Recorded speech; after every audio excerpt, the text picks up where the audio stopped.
ভাবছেন বুঝি আর্টিফিশিয়াল? একদম নয়, নকল হইতে সাবধান। এটি আমাদের বাড়ির একটি গাছ। এই যে এখানে কয়েকটি রয়েছে টাইম ফুল। জানেন, দিনের বেলায় ফোটে, আর একটু বেলা হলে পরেই এগুলো যেন চুপচাপ হয়ে যায়। আর এই দেখুন একটি ব্রোকলি গাছ। এখন বাজে সকাল 8টা। দেখুন কীরকম রোদ। মনে হয় সূর্যি মামা প্রচণ্ড রেগে আছে। চলুন একটু রান্নাঘরের দিকে যাই। ওই দেখুন নীল আকাশ যেন আম গাছের পাশ দিয়ে উঁকি মারছে। জানেন, আজকে বৃষ্টি হওয়ার কথা আছে। চলুন দেখি রান্নাঘরে কি হচ্ছে। ভাত প্রায় হয়ে এসেছে। আজকে শনিবার, সোহাগের বাবা বাজার থেকে নিয়ে এসেছিল অল্প একটু পাট শাক।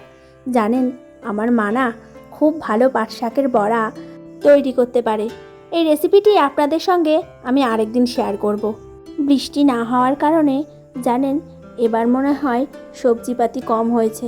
সোহাগের বাবা বাজার থেকে এসে বলছিল এইবার নাকি সবজির দাম মারাত্মক। একটু ডাল ভাত আর সবজি খাওয়ার জন্য কত মানুষ রাত থেকে ভোর অবধি অক্লান্ত পরিশ্রম করে বেড়ায়।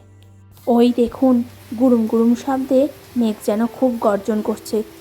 এই দেখুন বৃষ্টি হচ্ছে।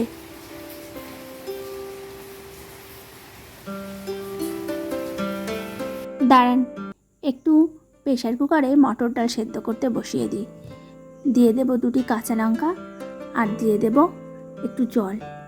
ওভেনে বসিয়ে দিয়ে 2টো সিটি দিয়ে নেব। আজ করে নেব টক ডাল, মটর ডাল দিয়েই টক ডাল করে নেব।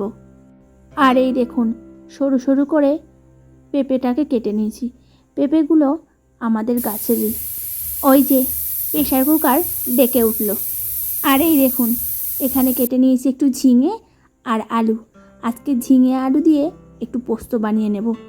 আপনাদেরকে বলেছিলাম কিছুদিন আগেই সোহাগের জন্মদিন গেছে, তাই ঝটপট রান্না করে একটু সোহাগের পছন্দের একটি জিনিস কিনতে যাব।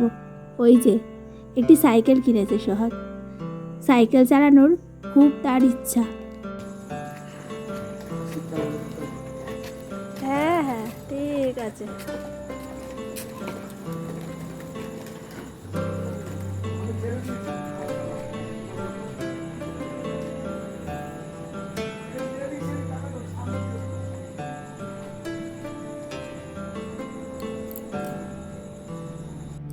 ভিডিওটি ভালো লাগলে একটি করে লাইক করবেন, আর আমাকে অবশ্যই কমেন্টে জানাবেন ভিডিওগুলি কেমন লাগছে, আর চ্যানেলটিকে সাবস্ক্রাইব করবেন।